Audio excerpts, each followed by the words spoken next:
Meus amados irmãos, graça, misericórdia e paz de Jesus.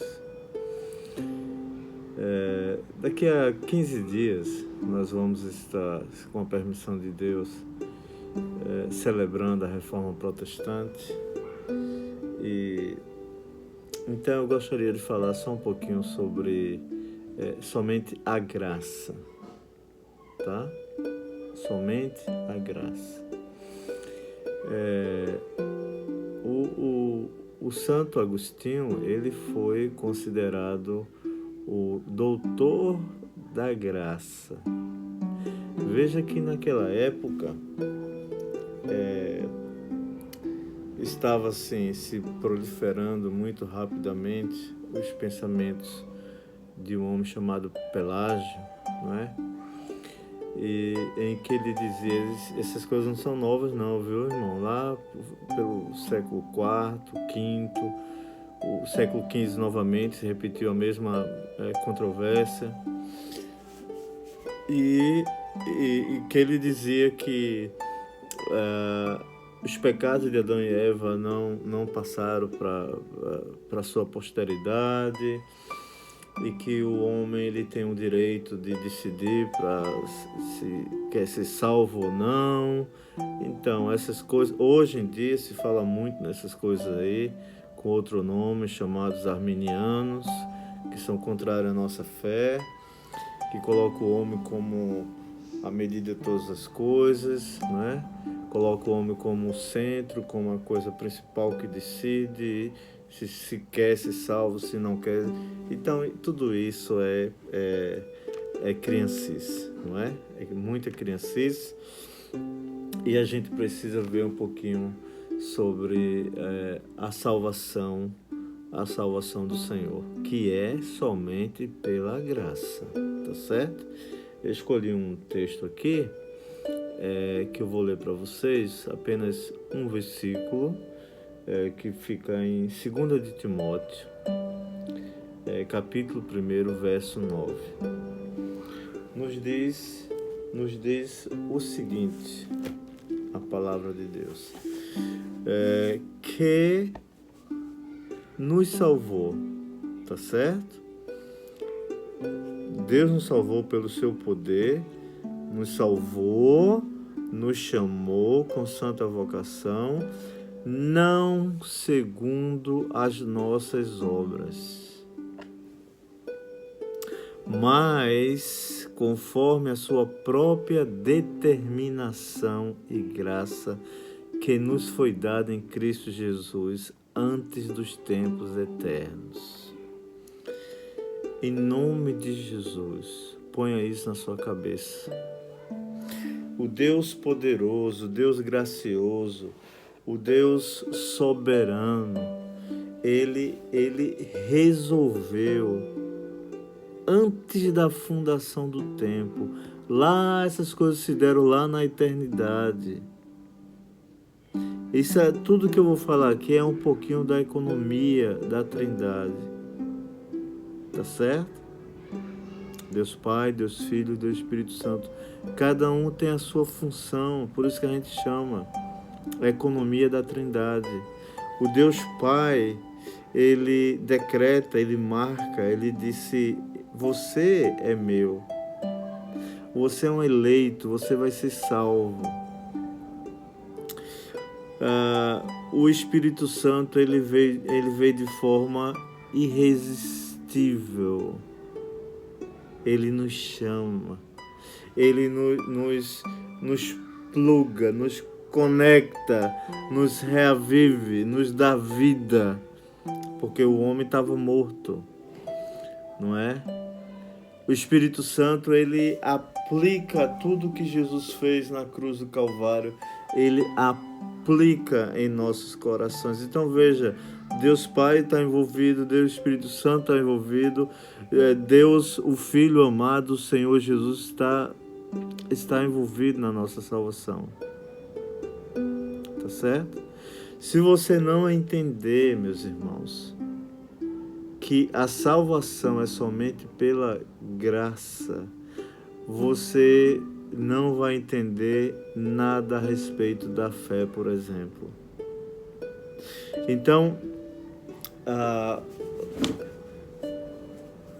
o Santo Agostinho, ele se viu obrigado a refutar as ideias do pelagianismo, e a Igreja Católica, a Igreja Universal, não é? Ele foi obrigada a condenar o Pelágio, então, como herege, tá certo? Então, qualquer coisa que tente dizer que você tem mérito, você pode contribuir para a sua salvação, que você tem boas obras e que essas boas obras vão te pontuar, vão, né, de alguma maneira encher a tua conta bancária com Deus, porque você, afinal de contas, você é uma pessoa boa, por exemplo. Irmãos, pelo amor de Deus, esqueça essas coisas.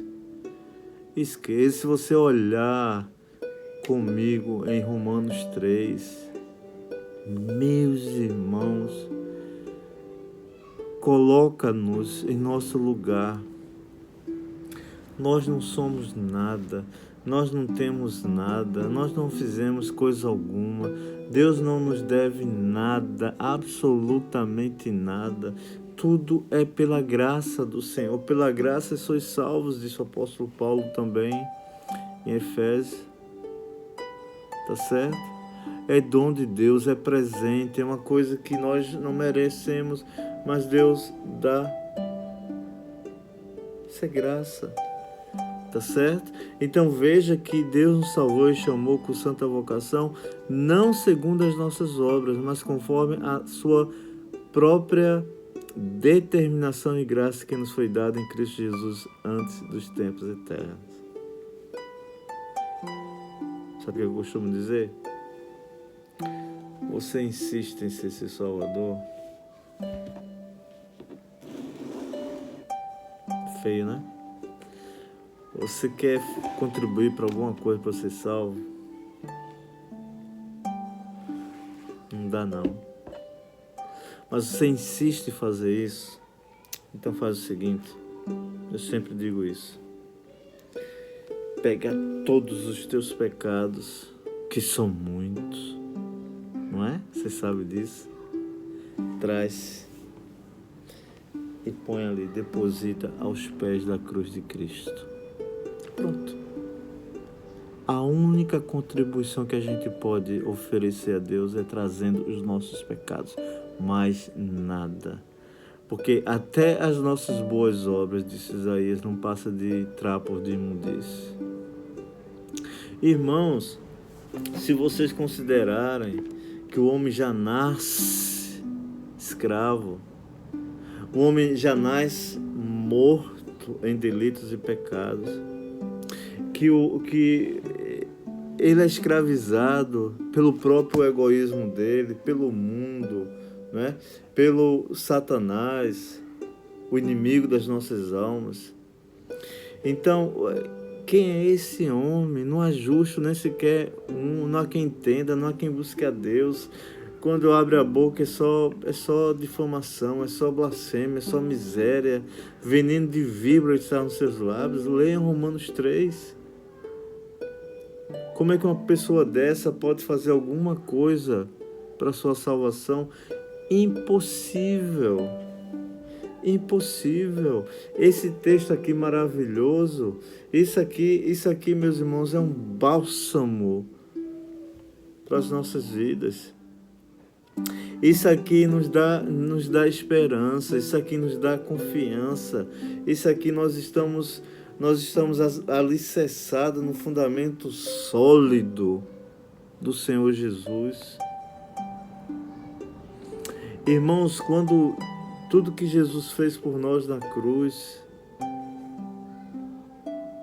considere que a salvação do início até o final pertence ao Senhor. É Deus que dá, é Deus que faz, é Deus que providenciou. Foi Deus que deu o primeiro passo. Deus fez tudo por amor a cada um de nós.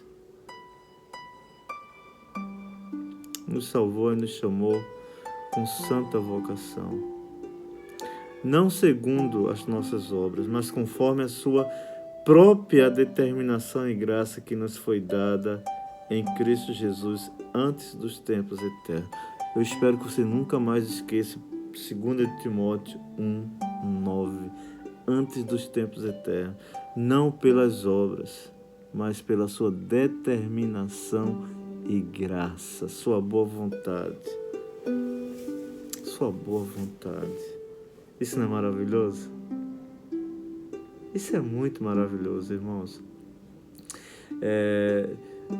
Veja que não somente tem aspecto positivo aqui, tem aspecto negativo, a gente poderia falar tantas coisas desse versículo aqui, não é? Deus jamais vai nos salvar através de obras. Isso não existe. Nós estamos confiados, alicerçados, nós estamos assegurados pelo que Jesus Cristo fez na cruz do Calvário. Tão somente. Tá certo? Tão somente. E tem mais. Ele fez tantas coisas por nós. Veja que eu não preciso ter medo. Eu não preciso ter covardia. Isso é perigoso, viu? Eu não preciso me envergonhar. Tá tudo aqui, ó, no contexto imediato. Do versículo 7 até o 14 é onde está inserido o verso 9, é o mesmo bloco. Paulo está seguindo uma ideia lógica de argumentação. Tá certo? Então Deus não tem nos dado esse espírito de temor, de pavor, não é? De medo, de covardia, de vergonha, nada disso. O que Jesus fez lá na cruz do Calvário por cada um de nós, Ele fez de forma completa, de forma organizada, de forma definitiva, tá certo? Ele não deixou nada pela metade, Ele não deixou nada por fazer. Ele mesmo falou, tetelestai, está pronto, está cumprido plenamente. Tudo que Ele tinha para fazer, Ele fez. Por que medo? Por que vergonha? Por que pavor? Ele venceu a morte.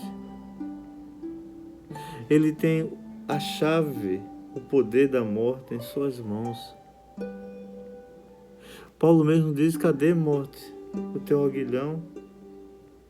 O teu ferrão? Cadê a tua vitória? Jesus venceu a morte, irmãos.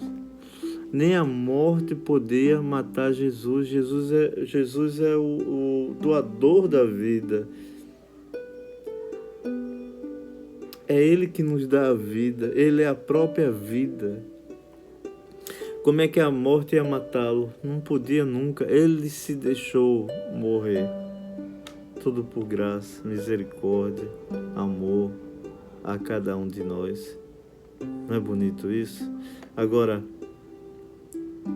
veja o que Apocalipse 21:8 diz. Aos covardes, aos tímidos, a parte que lhes cabe será no lago que arde em fogo e enxofre. A gente não precisa temer. Olha aqui, ó. Deus não tem nos dado espírito de covardia, mas de poder, amor, de moderação. Não tem vergonha do Evangelho. Não tem vergonha dos sofrimentos. Paulo estava sofrendo. Paulo estava prestes a morrer. Estava no final da vida dele, final de linha. Estava sendo oferecido como libação já. Tinha guardado a carreira, tinha cumprido a obra que o Senhor tinha confiado em suas mãos. Mas ele estava algemado. Todos tinham abandonado, estava com frio. Ele pede para trazer os livros, pede para trazer a capa.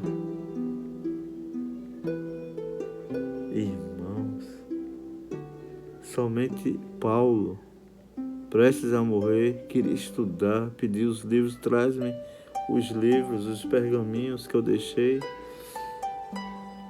Ele queria mais conhecimento, queria mais de Jesus, queria mais da palavra do Senhor, queria crescer mais.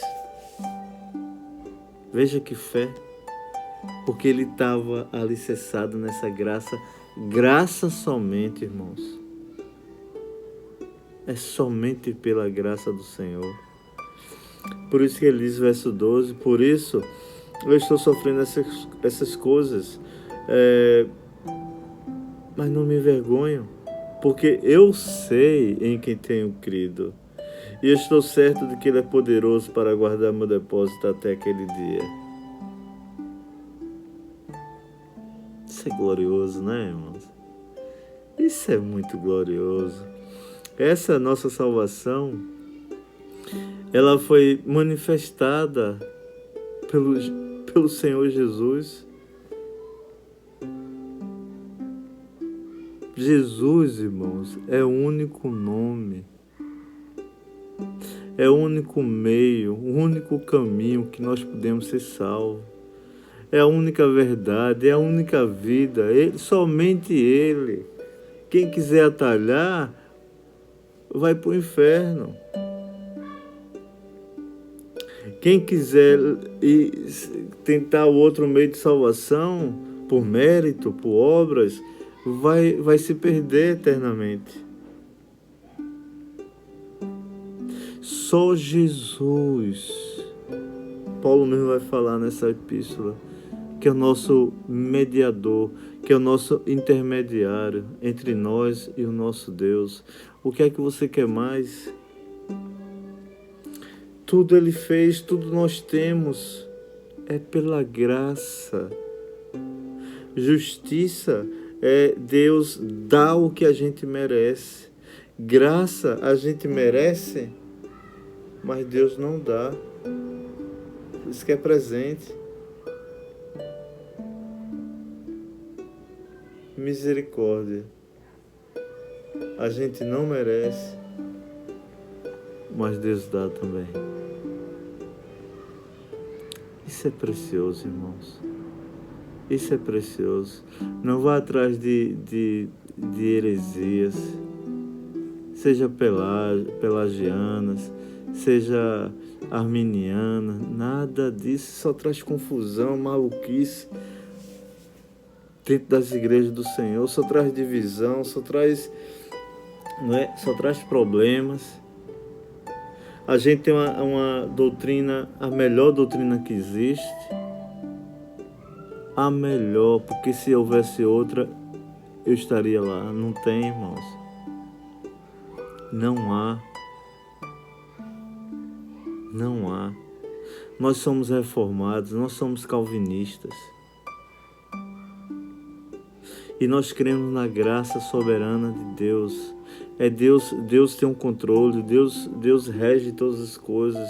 Deus não somente é o Criador de todas as coisas, mas Ele conserva, Ele guia, Ele rege, Ele tem um controle, tem um poder nas suas mãos, tem tudo. Nada pega Deus de surpresa. Deus não é aquele que toscaneja, cochila, dormita, vacila. Não, irmãos.